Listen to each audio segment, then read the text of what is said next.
Енді зекетті кімге бересің? Зекетті 8 топ адам бар. Соларға бересің. Олар пақырлар. Пақырлар деген ештеңесі жоқ адамдар.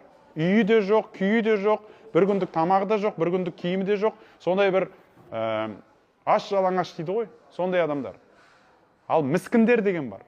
Олардың бір күндік тамақтары мен бір күндік баспаналары бар адамдар. Жолда қалғандар деген бар. Кеше айттық қой, бір жерге барып та заттардың бәрін жоғалтып алды. Ондай адамдарға берсең болады. Одан кейін барып төртіншісі қарызға батып кеткендер. Қарызға батқандар қоғамда көп қазір. Соларға берсең де болады. Жүректерін жылыту керек болған адамдар бар дейді. Иманға енді келіп жатқан адамдар бар. Немесе христиан болып жүріп мұсылмандықты қабылдаған адамдар бар. Исламның жомарттығын, исламның кеңшілігін көрсету үшін оларға да беріп қою керек дейді. Алтыншысы Алланың жолындағылар. Алланың жолындағылар бұлар қажылыққа жолға шыққандар деп тәпсірлейді. Соларға беріп жіберсең болады жаңағы ақшаңды. Немесе Алланың жолындағылар бұлар ілім оқып жүрген студенттер дейді. Ілім оқып жүргендерге берсең зекетің мойнынан түседі. Одан кейін құлдар деген бар. Қазір енді құл иеленушілік жоқ. Құлдарды бұл списоктан алып тастайсың.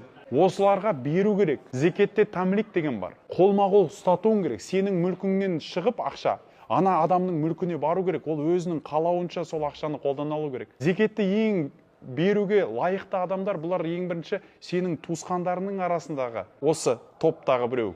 Қарызға батқан болуы мүмкін, жолда қалған туысың болуы мүмкін, немесе пақыр, міскін туысқандарың болуы мүмкін да. Сол ең жақыныңа бересің, әке жағыңнан. Бір міскін бар мысалға, ауылдың ішінде. Оны сен танымайсың, ол саған туысқандығы жоқ. Бірақ сенің әулетіңнің ішінде тура сондай бір міскін отыр да, жоқ жітік. Енді екеуінің қайсына бересің дегенде сен өзіңнің туысыңа бересің. Бұл жерде 2 сауап аласың. Мына жақта 1 сауап бар, мына жақта 2 сауап бар. Өзіңнің туған туысыңа берсең, туған туысқандық қарым-қатынасты жақсартасың, 1 сауап аласың. Және де міскінге зекетіңді бересің, тағы да 1 сауап аласың. Мына жаққа берген кезде 1 сауап аласың. Жақын туысыңнан ештеңе қалмаса, онда алыс туысыңа бересің, нағашыларыңа бересің. Олардан жоқ болса, онда ауылыңдағы міскіндерге бересің, бөтендерге. Егер ауылыңнан артылса, бөтен ауылға апарып берсең болады енді. Өз ауылыңнан артылмаса, онда өз ауылыңдағыға бересің. Зекет деген нәрсе бұл ұлы ғибадат, үлкен құлшылық. Зекетте хуз мин амуалихим садақатан тутаххирухум ва тузаккихим биха дейді Құранда Алла Тағала. Зекеттің мән мағынасы не, білесіз ба? Логикасы не? Зекеттің логикасы сен өзіңнің жаныңды тазартасың, зекет беру арқылы Алланың әмірін орындайсың. Алла сенің жаныңды, жүрегіңді тазартып береді сол арқылы, садақа арқылы.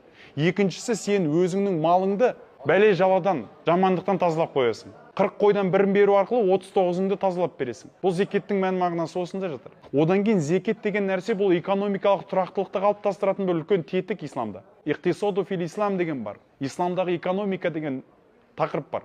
Сол исламдағы экономика тақырыбында зекет беру мемлекеттің мықты мемлекетке айналуының бір шарты дейді. Байлар егер де зекет беретін болса,